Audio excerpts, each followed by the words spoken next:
Selamat pagi, Bapak Ibu dosen yang terhormat. Saya Dr. Grace Novianti Sinambela, mahasiswa Magister Sains Biomedis FK Unpri 2020-2021. Di sini saya akan menyampaikan presentasi mengenai dampak pandemi COVID-19 pada pendidikan kedokteran di Indonesia. COVID-19 seperti yang kita ketahui sekarang sedang merajalela sehingga menjadi pandemi di seluruh dunia. Wabah ini dimulai dari Tiongkok dari awal bulan Desember 2019. Kemudian secara resmi di Indonesia diumumkan wabah ini menjadi pandemi di Indonesia tanggal 11 Maret 2020. Indonesia tak luput dari imbas pandemi tersebut. Sehingga Presiden membentuk gugus tugas percepatan penanganan COVID-19. Kondisi pandemi sekaligus membawa perubahan pola hidup yang mendasar. Biasanya kita bertemu dengan orang, ini terjadi pembatasan sehingga terjadi PSBB, pembatasan sosial berskala besar. Salah satu bidang yang terimbas adalah bidang pendidikan, dan bidang pendidikan khususnya adalah bidang pendidikan kedokteran. Pendidikan kedokteran dimulai dari 2 Januari 1849. Dulu pendidikan ini diprakarsai oleh keputusan Gubernemen Batavia di Rumah Sakit Militer yang sekarang kita sebut dengan RSPAD, Rumah Sakit Angkatan Darat. Pada tahun 1981 disusun kurikulum untuk pendidikan kedokteran di Indonesia yang berbasis kompetensi yang hingga berjalan sampai saat ini. Nah, dengan kemajuan teknologi, pendidikan kedokteran di Indonesia dulunya berbasis menggunakan kertas, sehingga sekarang sudah maju menggunakan elektronik. Aspek pendidikan kedokteran tidak berubah walaupun penggunaan teknologi semakin maju. Apa itu? Ada pengetahuan yang komprehensif, kemudian keterampilan, dan profesionalisme. Pengetahuan mencakup aspek kognitif, di mana mahasiswa atau calon dokter melalui kuliah interaktif, kegiatan pembelajaran mandiri, dan diskusi kelompok. Jadi pengetahuan didapat dari kuliah dan diskusi. Kemudian keterampilan. Keterampilan ini bagaimana mahasiswa atau calon dokter, bahkan calon dokter spesialis melakukan prosedur klinis, ketangkasan menjalankan algoritma, diagnosis, tata laksana, diagnosis banding, dan keterampilannya menangani pasien serta berkomunikasi. Dan yang terakhir adalah aspek profesionalisme. Ini menyangkut dengan empati dan etika. Nah, empati dan etika akan kita dapatkan saat kita berhadapan langsung dengan orang tersebut, saat kita berbicara langsung dengan orang tersebut. Nah, di masa COVID-19 ini dibatasi untuk keadaan seperti itu. Jadi untuk mengasah aspek-aspek tersebut sangat sulit. Paling dari ketiga aspek ini yang paling bisa dikerjakan adalah aspek pengetahuan. Mahasiswa masih dapat memperoleh pengetahuan baik dalam jarak jauh saat ini melalui video call, Zoom, dan sebagainya. Materi-materi kuliah yang bisa kita akses lewat internet. Tapi akses keterampilan, profesionalisme sangat dibatasi, bahkan sangat dikurangi sampai saat ini. Nah, perubahan pelaksana pendidikan kedokteran akibat pandemi COVID-19 berlangsung sudah lebih dari 10 bulan, terhitung dari bulan Maret kemarin. Selama masa pandemi, mahasiswa kedokteran, terutama mahasiswa tingkat profesi, PPDS, pendidikan program spesialis dokter, mengalami restriksi atau dibatasi dalam pembelajaran klinik. Permasalahan seperti keterbatasan alat, pelindung diri, kemudian keterbatasan fasilitas pemeriksaan COVID-19, ketidakjelasan mekanisme penyebaran virus tersebut baik antar manusia atau dari alat dan sebagainya. Bahkan virus ini masih diselidiki pengobatannya sampai saat ini. Menyebabkan apa? Menyebabkan kampus-kampus kedokteran Indonesia membatasi kegiatan belajarannya tidak melalui interaksi langsung, tapi melalui pembelajaran jarak jauh atau PJJ kita singkat. Hal itu menjadi tantangan dalam memenuhi seluruh indikator pencapaian aspek pendidikan kedokteran. Nah, metode daring atau metode dalam jaringan, metode pembelajaran jarak jauh, memperoleh materi terkait dengan ilmu kedokteran itu tidak terkendala. Seperti saya sampaikan tadi, aspek pengetahuan itu tidak terkendala karena mahasiswa atau dokter masih bisa mendapatkan materi pendidikan secara tertulis lewat internet.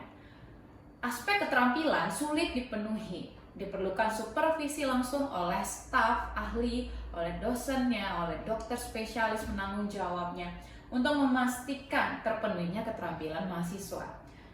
Untuk praktikum tidak efektif karena tidak bisa dikerjakan karena dilakukan pembatasan. Ketersediaan alat dan bahan di rumah tidak memadai seperti yang kita temui di kampus.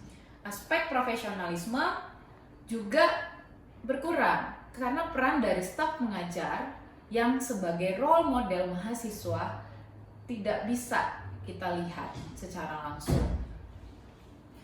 Nah, metode evaluasi berupa Objective Structure, Clinical Examination atau OSCE, dan ujian klinis berbasis pasien juga sulit dilaksanakan, mengingat adanya pembatasan sosial ini. Hal itu menunjukkan bahwa munculnya kesulitan dalam mencapai standar kompetensi dokter di Indonesia, metode evaluasi dan menilai tercapai kompetensinya atau tidak. Oke.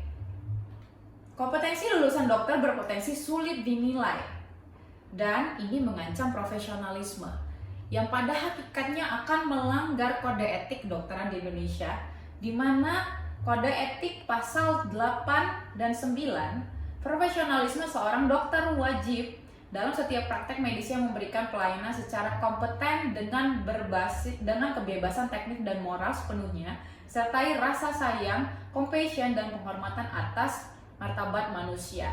Artinya apa? Seorang dokter wajib memiliki kompetensi, baik keterampilan, baik berkomunikasi. Sehingga kebijakan melakukan pembatasan ini merupakan hal yang tidak sesuai dengan kode etik tadi, bersifat HAM, artinya membahayakan pasien sendiri. Seperti itu. Hal itu mengingat sebagian besar orang yang terinfeksi virus tidak bergejala, makanya pendidikan kedokteran berbasis keterampilan dibatasi sekarang. Karena banyak sekali orang memiliki memiliki virus SARS-CoV-19 ini tidak bergejala atau OTG.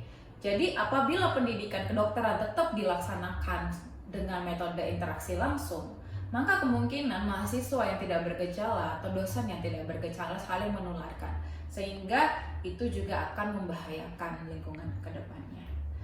Nah, terkait masalah kompetensi dokter, beberapa fakultas kedokteran di negara lain seperti di Amerika dan Eropa mengubah sistem pendidikan mereka.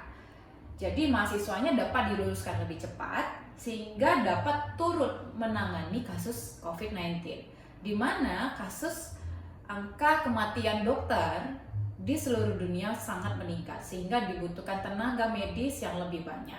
Jadi pendidikan di Amerika dan Eropa mempercepat kelulusan mahasiswanya.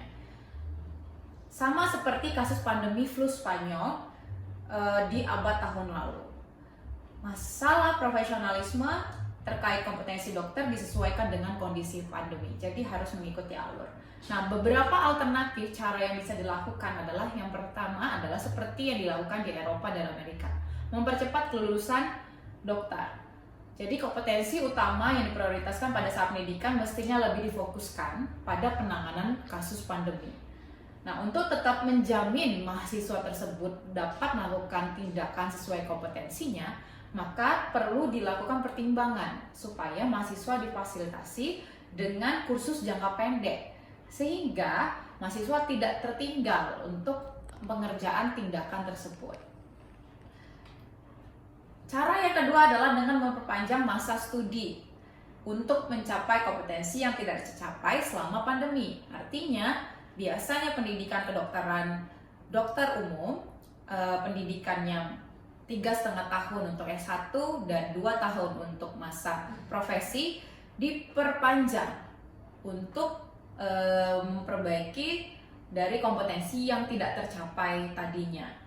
Nah, pilihan ini tampaknya ideal memang, tapi berdampak juga selain pada mahasiswa, juga bertambah beban pendidikan yang harus ditanggung staf, pendidik, dan dosen. Pilihan ideal ini mungkin juga tidak tercapai apabila pandemi juga tidak kunjung selesai. Jadi kapan lagi selesainya?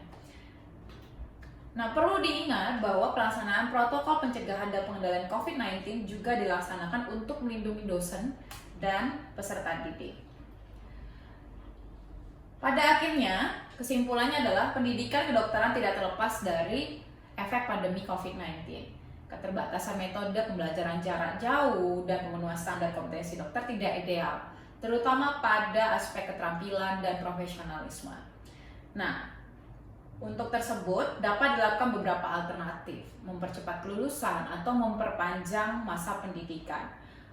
Untuk setiap pertimbangan dan kebijakan sangat ditentukan oleh masing-masing pihak universitas dan pertimbangan dari kondisi perkembangan pandemi saat ini. Untuk setiap kebijakan yang diambil, pasti itu diberikan yang terbaik, dan yang pastinya nanti ke depannya pendidikan kedokteran Indonesia akan berubah seiring dengan efek COVID-19 ini. Dan kita berharap agar kebijakan yang diambil pun tepat dan mahasiswa atau dokter yang kedepannya akan menjadi dokter dapat melakukan tindakan keterampilan klinis dengan bijak dan lebih baik. Ini saja presentasi dari saya. Sekian dan terima kasih. Selamat pagi.